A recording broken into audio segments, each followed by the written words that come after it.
Hey guys, welcome to my channel जहाँ पे हम लोग करते हैं कुछ भी रैंडम शीट, राइट। सो इससे पहले कि तुम लोग मुझे जज कर लो और समझ लो कि मैं तो कुछ धुरंधर के अगेंस्ट प्रोपेगेंडा कर रहा हूँ। मैंने धुरंधर 1 4 बार देखी है and I'll rate that movie 11 out of 10. It's marvelous.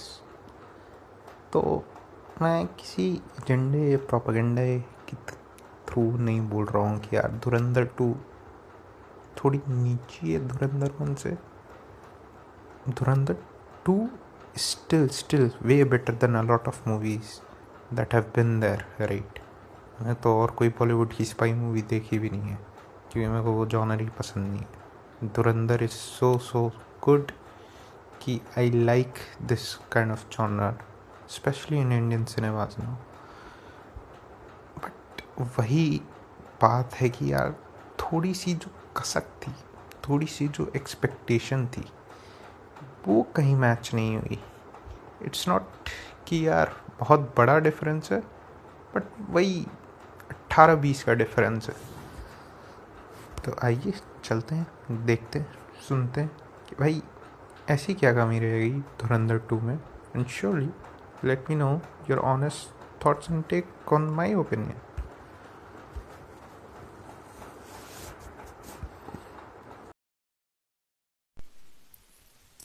तो स्वागत है दोस्तों आपका हमारे YouTube वीडियो जहाँ पे हम लोग रिव्यू करेंगे धुरंधर 2 का। तो मैं जस्ट अभी धुरंधर 2 देख के आया हूँ and to be honest it's slightly disappointing. By no means it's a bad movie. I mean, in its sole creation, probably it's one of the greatest movie that there is, right?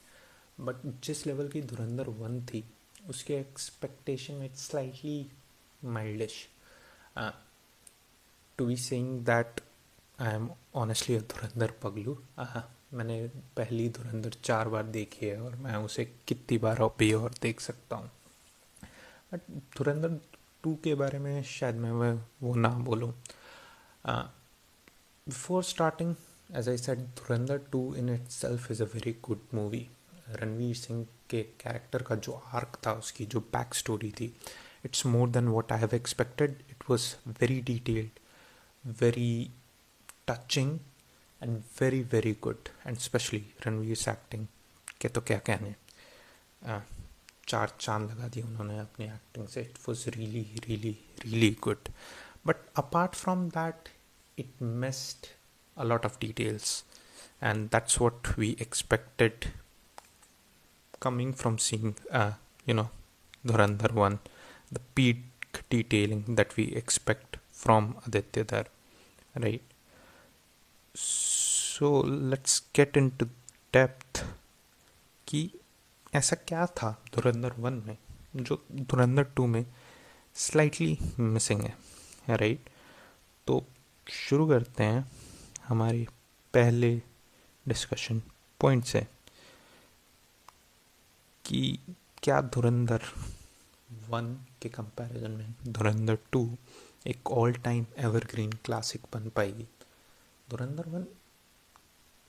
1 all time evergreen classic है क्योंकि वो कितनी बार भी आप कहीं से भी देख सकते हो। लेकिन धुरंधर 2 एक क्लासिक ज़रूर है, but it's not all time evergreen classic, right? धुरंधर 1 ने जो इम्पैक्ट क्रिएट किया था, detailing, story telling, slow burn tension, वो ऑडियंस के दिमाग में जैसे छप सा गया है। धुरंधर 2 से एक्सपेक्टेशंस ऑब्वियसली ही आई थी, लेकिन कुछ major loop holes, rush story telling और मिसप्लेस्ड फोकस ने उसको स्लाइटली रोक दिया। चलिए एक एक पॉइंट पे अब बात करते हैं। सबसे पहले major plot loop holes, right? सबसे पहला इशू मेरे को जो मूवी देख के आया था, जो मैं पहले मूवी से एक्सपेक्ट कर रहा था, राइट, कि एसपी चौधरी असलम को पता है कि रहमान डकैत को हमजा ने मारा है, राइट? और it was expected that he doesn't trust Balochis, right?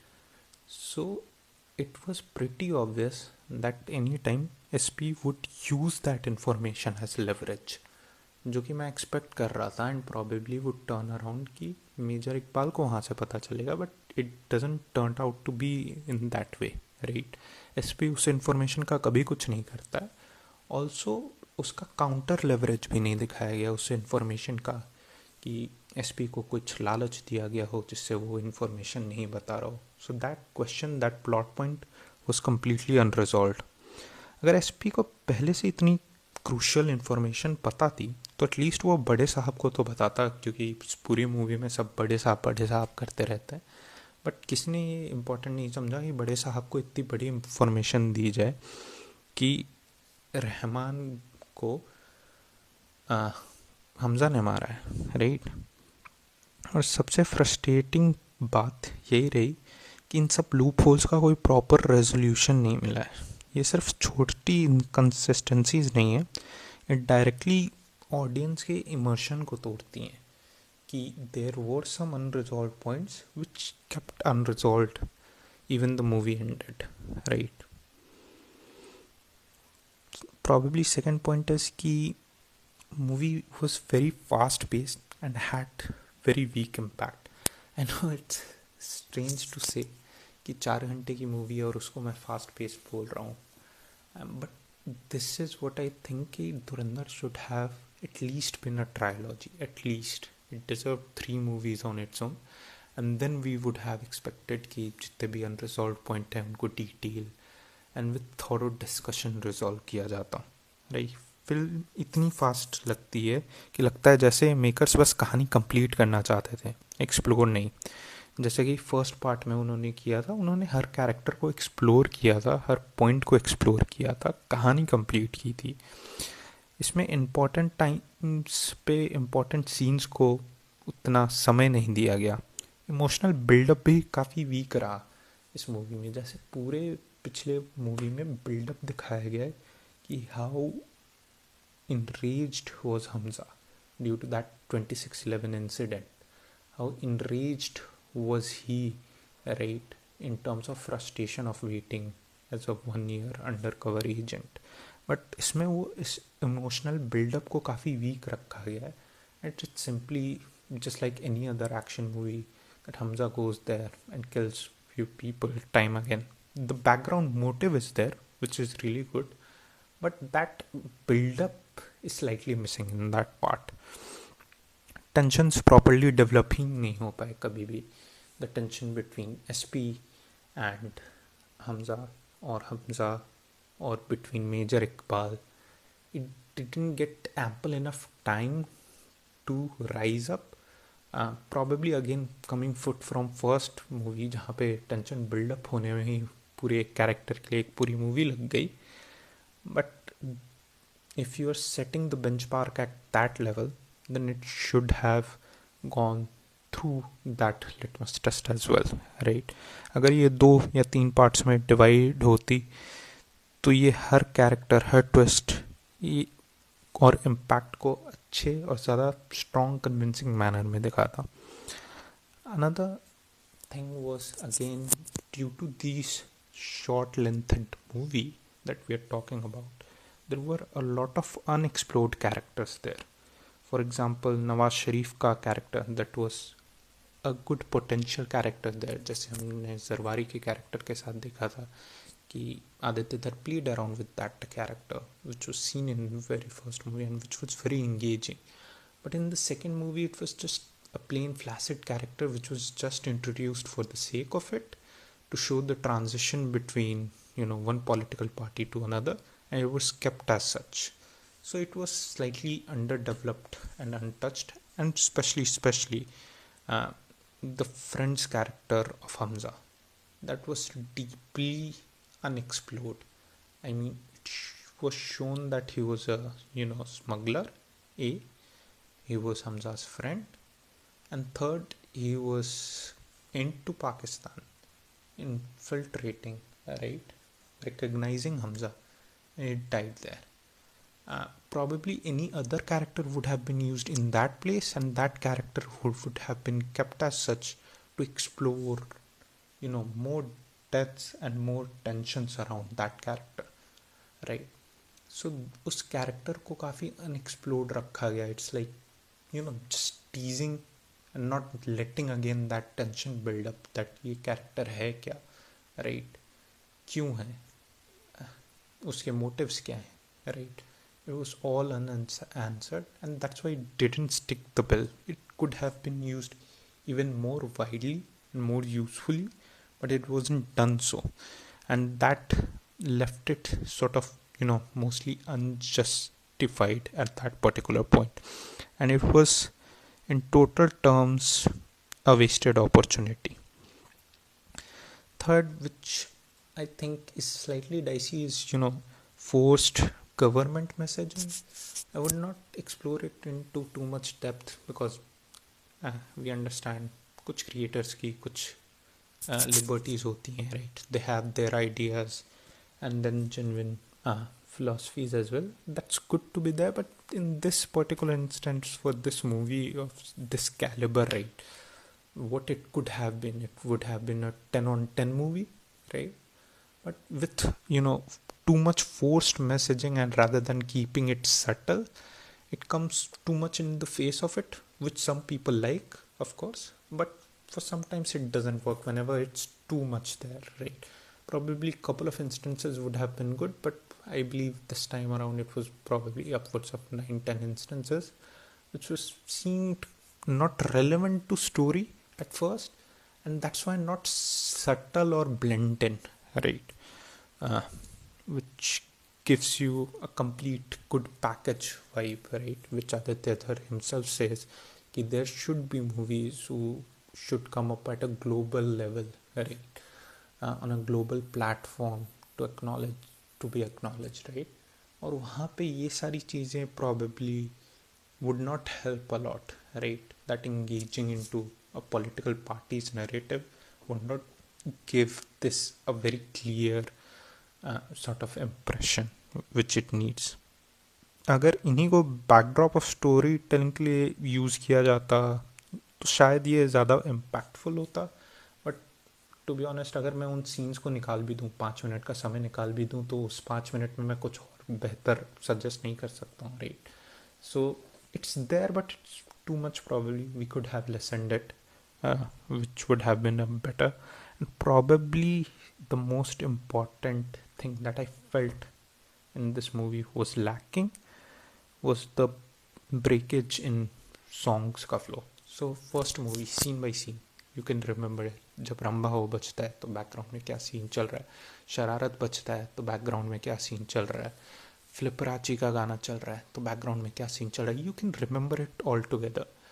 In second movie you can not remember songs firstly on your head apart from Aari आरी और लास्ट में जो गाना है, right? Apart from those two you can not remember a lot of songs, right? So it doesn't give you a very impactful immersive experience.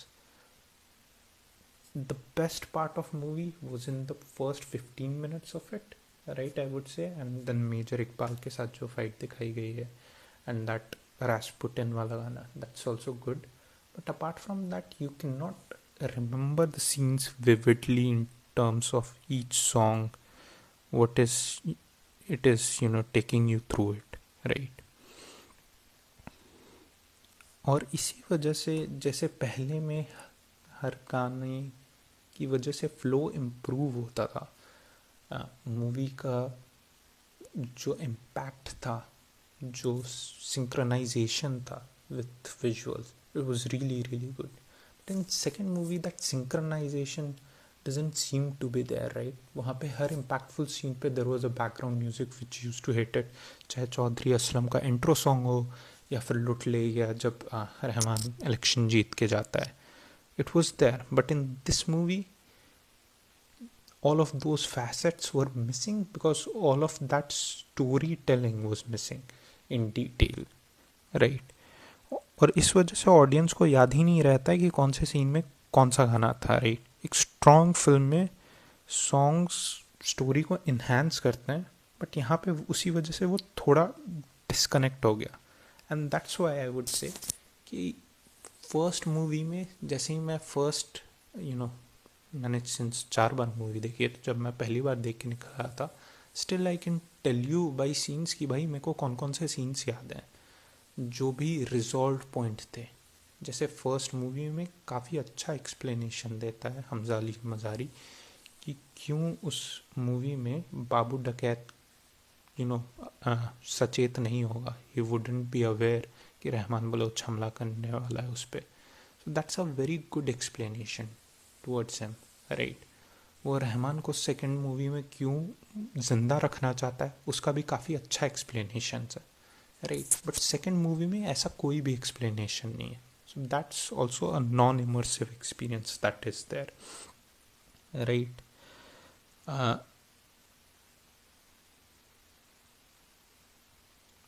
और इसी वजह से ये भी बात होती है कि आपको सीन्स याद नहीं रहते हैं कि कौन से पर्टिकुलर पॉइंट पे कौन सा सीन है जो मेरे को याद रहेगा, जो कि मैं फर्स्ट मूवी में स्टार्टिंग से बता सकता हूँ। जो कारवां गाना है, जो स्टार्टिंग में वहाँ पे गाना है रंभाओ का, उसके बैकग्राउंड में जो हेयर फ्लिप वाला शॉट है, या फिर जो शिन गार्ड पे गोली मारने वाला शॉट है, या फिर जिस तरीके से बॉयलर में डाल रहे हैं उस फाइटिंग सीन में, राइट। उसके आगे का सीन है जैसे हमजा छुड़ा रहा है, most impactful scene of the movie of both 1 and 2, 26/11 red screen. It turns up notch of your emotion that's there. तो आप सीन बाई सीज याद रखते हो धुरंधर 1 मूवी को कि इस सीन पे ये हुआ था, इस सीन पे ये हुआ था, and you can recite it by memory even though I have watched it 1 month ago। But इस मूवी के में इतने ज़्यादा वैसे सीन्स नहीं हैं जो आपको याद रहेंगे, and that's why it would go out of discussion, and that's why it would not sustain as a all time evergreen classic, right? It would still be considered as classic, but not a evergreen classic, क्योंकि evergreen classic के लिए आपको हर scene याद रखना चाहिए एक movie का, जो कि फर्स्ट मूवी से आप याद रख सकते हो, बट सेकंड मूवी में ऐसे बहुत ज़्यादा सीन है नहीं, apart from Aari Aari song first में and Rasputin scene and the fight between Major Akbal. Apart from these scenes, there are not very much scenes that you would remember in the movie, right? आखिरी में probably इसीलिए धुरंधर 2 एक classic तो ज़रूर बन सकती है, बट वो एवरग्रीन लेगेसी जो पहले फिल्म ने बनाई है वो शायद वो ना बना पाए। ऑनेस्टली बताऊँ तो एक सिंपल सा लिटमस टेस्ट होता है किसी भी फ्रेंचाइज के लिए कि अगर उसने 2 या 3 मूवी रिलीज़ की हैं तो साइमल्टेनियसली अगर वो रिलीज हो जाए तो आप कौन सी मूवी देखने जाओगे। मेरे लिए तो जवाब सिंपल सा है, I would any day go watch धुरंधर 1, चाहे वो एक बार रिलीज हो 2 बार हो। धुरंधर 2 प्रॉबेबली शायद अभी वो थिएटर्स में है तो मैं दूसरी बार देखूं, बट शायद तीसरी बार ना देखूं, राइट। तो इसी वजह से मैं कहना चाहूँगा कि धुरंधर 1 का जो लेवल था, probably Dhurandhar 2 has not matched it. It's still good in its own, but not to the territory that I was expecting it to be in terms of detailing, depth, और जो वैल्यू उसने करी है। Apart from that, Dhurandhar 2 is really, really good in terms of background storytelling. The character arc that Ranveer has given, it truly feels justified. Let me know your thoughts as well on this, and stay tuned.